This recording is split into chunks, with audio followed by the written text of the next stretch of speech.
Lionfin's Money Adventure. Discover the magic of saving, spending, and sharing for your children in your life. They're ages 3 to 7. What are you waiting for? Okay. This book is like the financial 101 for kids. And I'm on a mission to help families eliminate financial illiteracy and eradicate debt. And it all starts with the next generation, right?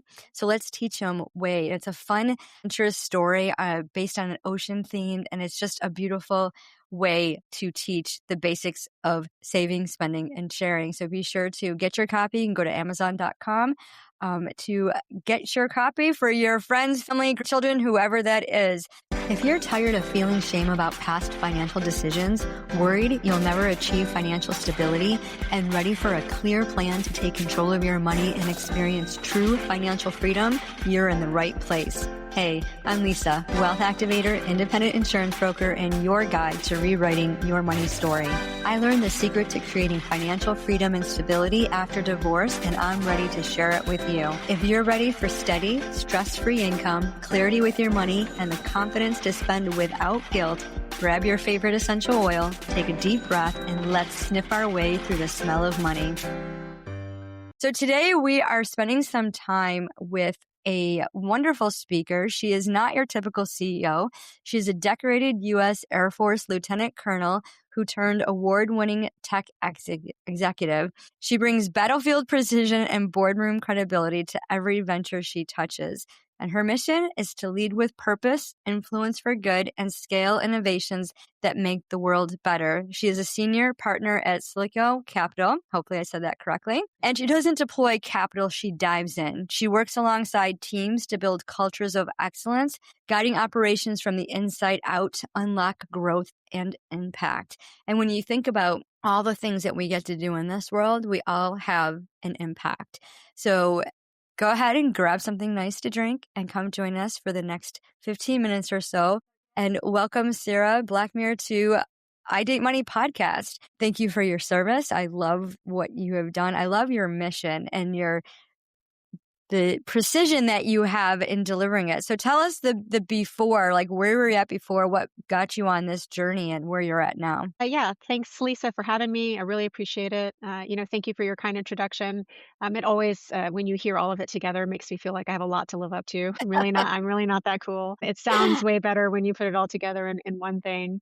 So I started my career journey just knowing that I was good at math and physics, and it took me to the University of Michigan. I knew I needed to pay for college. My dad was Army, so I'm actually 15th generation military. So I grew up as a brat, Wow. and in our household, when you're 18 years old, you're on your own, so you better figure it out. And so I applied for and was accepted to a full ride scholarship for ROTC. That's how I paid for school, and that got me down this, military career journey, which has been fabulous. But I knew that I wanted to be in advanced technology. I'm an engineer by education.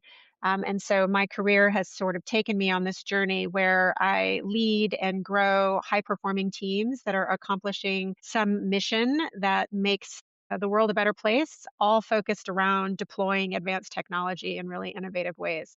And so Mhm. that's what I'm continuing to do here with Silico, and really excited by the opportunity. Yeah, that's awesome. And doing what you love is so important. And, what would have happened if you decided not to join the military coming from the 15 generations? Yeah, so I think that would have been okay. My son also had an opportunity, a full ride scholarship to what he wanted to do was fly F-22s. And in the end, he said no to that and made that decision. So my 16th generation is not going to come from him, but my nephew is thinking about military. So maybe we'll still get that 16th generation. So that's okay. Everybody makes their own choice.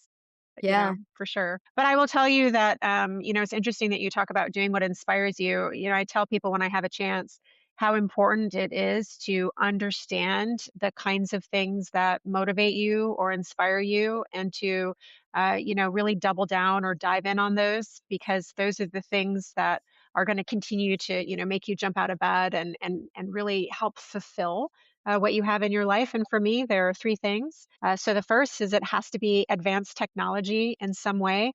I'm not interested in, things that are not sort of in the cutting edge of tech. I have this desire to be working with, the latest and greatest technologies. And the second thing is I am a very service oriented person. So if I'm not doing something that's really improving people's lives or, having a mission that's greater than myself, I also am less energized, less excited. So I know those two things are really necessary together. And then the third thing is that I need to be in an environment where I'm allowed to be exceptional. And in some places that feels threatening, or in some places that's a little scary, and I need to control that. And what I would rather have is a place where I'm empowered to be as good as I can be, to be exceptional. So, what motivated you just to keep on the path that you wanted to and turn around and be able to help others to do the same? Yeah, so I will tell you that all of this was not what happened to me on day one. I'm almost 50, so this has been a long time coming to kind of discover these things about myself and to keep going. But I'll tell you, I have a really strong village of supporters. Personally, my husband, my partner, is incredibly supportive and really motivated to help me be as exceptional as I can be, and help our family be as strong as they can be. And so we partner really well together about that. But I get that kind of support function. My family at large, my siblings, my parents, my in laws are all just really determined on how to be supportive and professionally. So I think I've Mhm. just been really fortunate to be surrounded by a village of support that has enabled me to be as good as I could possibly be. So, tell us a little bit about your investment opportunity. Salico is a private investment firm, and we invest in venture type company opportunities, things that are disruptors, that are fundamentally changing the face of whatever business that they're in, that have this exponential growth opportunity, that are really going to make big impacts. But we take more of a private equity mindset in terms of how we invest. We want to have a hands on role. We dive in and we work shoulder to shoulder with our companies to help them be better than what they could be on their own. So, monetize faster or achieve growth objectives higher than what they could do. And we also expect, out of every 10 investments in traditional venture capital, they'll tell you to expect that 8 are going to fail, that one is going to break even, and that one is going to do really well or be successful. And in our mind, we think 10 out of 10 are going to be successful. And then some handful of those are going to be really exceptional. And so Mhm. that's just a completely different mindset than traditional venture. And so I think this combination of the best of venture, but the best of private equity paired with this sort of strategic advising or this diving in and working shoulder to shoulder provides a really unique model for Salico in terms of how we interact with the space. And I think that sort of hands-on approach allows us to de-risk our investments because we're betting on ourselves, our time and talent. We've got 10 senior partners, over $50 billion in hands-on transaction experience, this leadership experience that ranges from a Fortune 100 executive all the way to founded, grew, and exited for 9 figures, your own business, and then kind of everything in between. And so being able to provide this really real-time feedback and knowledge base about pivots or about pitfalls that might be coming and how to navigate through those, I think helps our companies be better than what they could have been. And that piece, de-risks things. It makes us bet on ourselves. It makes us bet on our teams. It makes us bet on, the technologies that it is that we're investing in. And that kind of combination together, I think, makes us pretty unique, but also pretty powerful. So, what kind of a person would be ideal to invest in your company? Yeah, so our LPs or limited partners who invest in our opportunities are usually high net worth, ultra high net worth, celebrities, athletes, family offices. To invest in private side, you have to be what is called an accredited investor, which means that you have to meet some baseline criteria in terms of either what your annual salary is or what your liquid assets are that, outside of car and home and things like that you can invest. And so if you're an accredited investor, then you can participate in investing in the alternative space. So, you work with mainly small companies and working up to Yeah, larger companies? Yeah, so we have, I think where we start with our companies is sort of late stage startup to early stage growth. So companies that are pre-profitable, but that are either in revenue or burgeoning on in revenue. They've got, we don't invest in just ideas. There has to be a really, a something that's been either a process or a service or a product that's been developed. There has to be a clear market product fit. There has to be demand signals that usually are in the form of letters of intent or purchase orders or future purchase orders, commitments for purchase orders. There usually is some kind of strategic relationships in that space. And so again, a way that we de-risk our investments is that we're not so early that none of that has been proven out. We wait until the idea is proven in these certain ways before we get involved. And so that usually is like in a series A stage. And so our companies, like I said, maybe they're in revenue, maybe they're not in revenue. Usually they've got teams that are somewhere in the, a couple of people to 10-ish people. The company I'm leading as CEO right now that's in our portfolio, we've got 45. We're a late stage series A.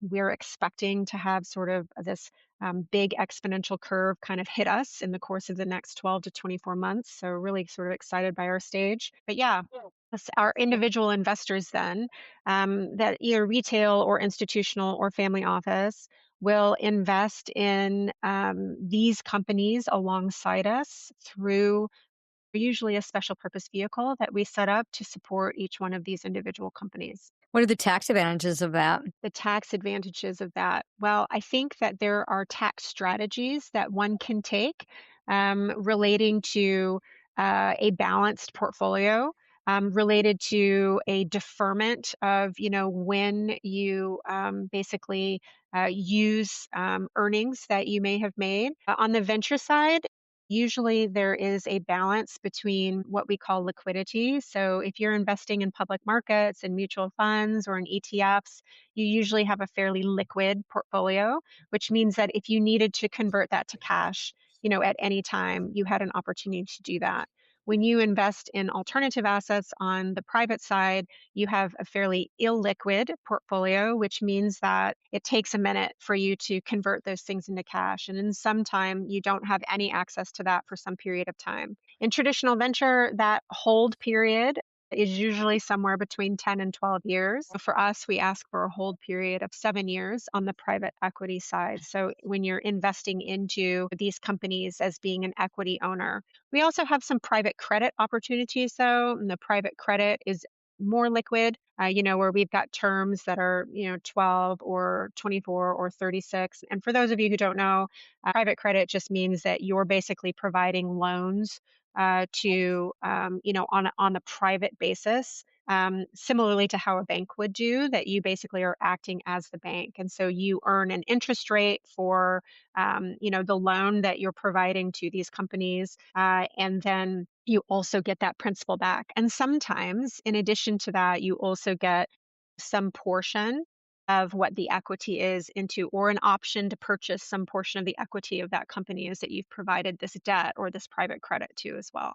Mhm. So it's kind of a balance between the both. Wonderful. Yeah. A lot of our listeners will think of investments, multi 6, 7 figure business owners, they've done their S Corp, they got their teams, they're usually partnering with somebody, and they bring in $1 million months and then they have all this money to invest and then they get nervous. So how do you help someone through their emotional side of investing in something and committing to it for 7 years? Yeah, so I would say first, we're not wealth advisors, so and we cannot offer individual advice about what you should or should not do. So I would highly encourage people to, if they have questions or concerns, to work with a wealth advisor that can help think about strategies in terms of balanced portfolios. And you alluded to this earlier, Lisa, about tax. But I will say that I think just broadly speaking, that the best way to protect assets is to diversify. And when you think about a standard portfolio, and that just means like what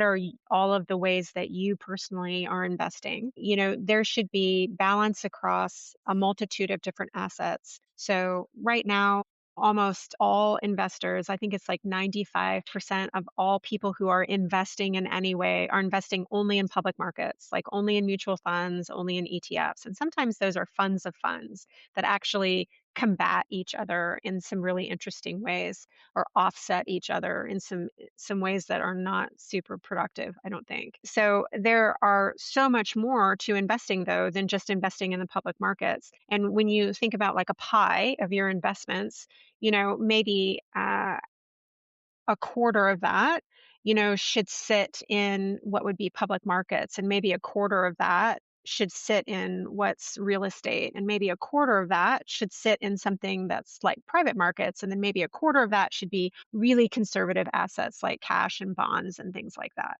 And just broad brush, if you think about balancing this portfolio in some way, I think usually that helps hedge against any downside that you might have in any one area. It also gives you an opportunity to really reap great returns. So, the reason why people invest in the alternative assets or the private side is because you're making so much more money than what you'd be making on investments on the public side. So the S&P 500 historically makes somewhere between 8 and 12%. So Mm-hmm. let's just call that 10. And right now I think it's a little lower than that, 8.9, 9.3, somewhere in that 9-ish range. And Mm-hmm. so if that's in fact the case, and then you think about an alternative investment, for instance, on the private credit side, we're offering 18% simple interest. So over the course of this time, I've just doubled that by being able to participate in this alternative side. So although on the private or public side, you get liquidity, you can turn that into cash at any time. You're paying for that liquidity with a reduced interest rate or a reduced return than what you could get for illiquid assets. And so that's why I really suggest this balance in terms of participating in a multitude of different assets. And people are sometimes intimidated by, the private investment side, private equity or private credit, or, sometimes they'll dip a toe in the water with real estate investments. And I think Mm-hmm. the reason why people are usually intimidated by that is because, they'll hear about something and they think that's kind of their only way in. So, a friend's neighbor's brother says, "Ooh, check out this really great opportunity." And then you Yeah. say, "Okay, well, I'll place a little bit of a bet, and you put some amount of money in it. And then Mm-hmm. that goes nowhere. And now you lose all of that money. Whereas usually on the public market side, you're not going to lose everything that comes in. So, or at least there's this perception of that. And so, what I'll Right. say is that if I was going to advise anyone, I would say do a balanced portfolio. And then I would also recognize that no matter what you're investing in, it comes with some risk. There is some risk of a downside, no matter whether you're on the public side or the private side. And so you really Mhm. need to balance what is your risk tolerance and what upside can you get participating in some of these others, and then really respecting someone who can advise on diligence for you. How credible is that opportunity, and what really is the likelihood of returns? And so that's something that I think we offer to our investors, is this credibility, really high performing, well diligenced, credible alternative opportunities to invest in. Well, it sounds like a wonderful opportunity for the right person. Definitely need to do their homework. Someone who needs to do their homework and decide whether or not this is great. I know a lot of my clients are like, well, I'm ready to invest. And, I'm a little bit nervous. We have a lot of conservative investors out there, but it's mostly because they just don't understand. They don't have the knowledge. Once we understand the steps that we need to take, we can safely invest in the credibility of the company and the people that we're working for. It makes a huge difference,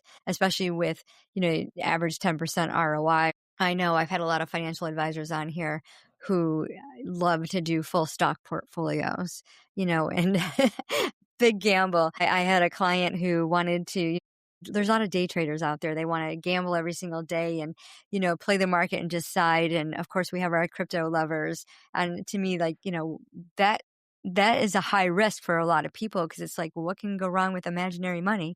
So, but if you think about it, we just give all of this value based on what we perceive it as. Real estate, I think, is probably the number one because it's tangible. It's like, why, if all goes worse, at least I have the property, I can sell it. And I think a lot of times when we go into, especially the digital world, it's like, well, wait a minute, is this really going to do it? I know AI is just so prominent. Does your company do anything with AI as far Yeah, as? we do. So Soleco has multiple investments that focus in the AI sphere, but we also have a multiple companies that aren't focused on AI as a product or service, but that utilize AI to, in some fashion, to improve, what's happening, or to leverage and provide, additional value. And just, for all of the listeners, I will tell you, AI does not equal Chat GPT. That is Mhm. one kind of really small piece of what this very broad thing of AI is. And so for Soleco, our method for investment in AI is all about practical application. So we are only investing in companies that have a real problem that AI provides a solution for in a way that humans either can't or that it's really, really cost prohibitive for humans to do. And so Mhm. for us, that's kind of been our model. So we're not investing in, research related AI applications, and we're not investing in AI for AI's sake. Like there has to be a very determined problem and and then a suite of algorithms that are solving this problem in an innovative or novel way, leveraging the power of what this technology is. And we have a handful Mhm. that are really impressive. AI.io is one of those. It does basically sports recruiting. So it takes a model of what perfect looks like, and we'll just use soccer or international football as the sport. And it says, this is what perfect looks like. And then, it compares a video of a recruit and what they're performing. And they say, how well does it match, what perfect is? And then really this democratizes where you can find talent. You can now find talent in this much broader way than you could before, where you were restricted by, human recruiters who only knew certain people and certain sources. And, if you didn't attend the right camp, then you would never be seen. And so that really limited, the talent pool that these teams could source from. And it really Mhm. limited the access to really high end, athlete potential to be able to, participate in that. So really awesome application of exactly what the technology is really good at doing, better than what humans can do on their own. So just as an Yeah. example. Yeah, that's amazing, and I know a lot of, sports people who would love that because they're always looking for that perfect talent out there, and Yeah. having that model and having it done so efficiently is so important to save not only time, but money as well, so I love that. Yeah. So does your company Lisa, can serve I? global? We are global. So we are headquartered in Michigan, but we've got offices on both coasts. So New York and the Southern California area, also Dallas and Miami. I'm opened a new brick and mortar office for us in Louisville, Kentucky, kind of to represent this middle America. But we also just opened Soleco UK, which is in London, and that's to handle all of our Europe and Asia investments and investors. So we definitely have, a global presence. And Awesome. I think that operating on the coast is great for us, but we're real big believers in disruption can happen anywhere. So although we've got visibility there, that's not like an exclusive sourcing of deals. We're really looking for that disruptive capability, really nationwide and quite frankly internationally as well. This AI.io company is also based in the UK, just as an example. But Lisa, Mhm. can I go back real quick to our listeners, your listeners that maybe have some intimidation by the investing that you talked about, this sort of Mhm. fear of losing things. I just want to say that I think alternative investing specifically is intimidating because we have not been exposed to it. And I think Mhm. women in general are behind the curve in financial literacy because historically we have not been, the ones that are managing money or deploying money or, we are utilizing money for household type functions, but not necessarily like what does that look like? And I think only over the course of really the last generation, maybe a generation or two, have you really started to see a shift in terms of the prominence in women in financial markets and financial roles. And so that said, all I would say to your your listener base is don't be intimidated by what you haven't had exposure to yet. If anybody ever makes you feel small or stupid or silly for asking questions about what you don't know, it's not because you're not capable of understanding. It's because you've never been exposed to that before. And anyone who's going to make you feel that way is not the person for you to work with. Like, trust me, because that's ridiculousness. And so I Mm. think just exposure to what high quality alternative deals look like, is something that I feel very passionate about, on behalf of Soleco, because I think that in the end, unless you are, in that ultra high net worth space, which most of us are not, you don't have people seeking you out trying to say, let me Right, tell you about all of your deals, right? But if right. you're anywhere sort of sub the $50 million kind of, wealth space, and that could be $1 million to 50 million well performing alternative deals. And Soleco is trying to change that. Well, thank you for sharing that. I really appreciate it. And I know our listeners will too. So, what is the best way for the audience to connect with you and learn more about investments with your company? Yeah, so you can check out Solyco Capital online at solycocapital.com, and Solyco is Solyco. So solycocapital.com. You can also personally connect with me on LinkedIn. Perfect. Well, we'll put the links in the show notes so that you will be easily traceable. So for those of you listening, I know this was a lot to take in. When you think about, I want to invest, I have X amount of dollars, I'm ready to invest this to multiply it to build generational wealth. And I want a strategy that works for me, that's comfortable with me. Connect with Sara, connect with her company, and get the facts. You hear me say this all the time on the show. Get the facts. You don't have to make a decision today. Gather the facts, analyze it, see what you're comfortable with. And if you need that little mindset help, you're like, oh, I got all these thoughts going in my head, then book a call with me. We'll do an aromatherapy activation, get those wealth codes activated, get those thoughts cleared up so that you can take action to build true wealth. Because remember, it doesn't matter how much money you have, it's what you do with it. Hey mompreneurs, I hope you enjoyed today's episode.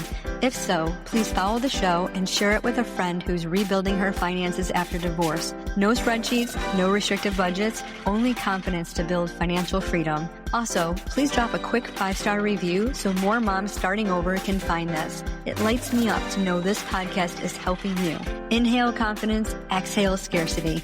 I'll meet you back on Tuesday for another episode. It doesn't matter how much money you have, it's what you do with it.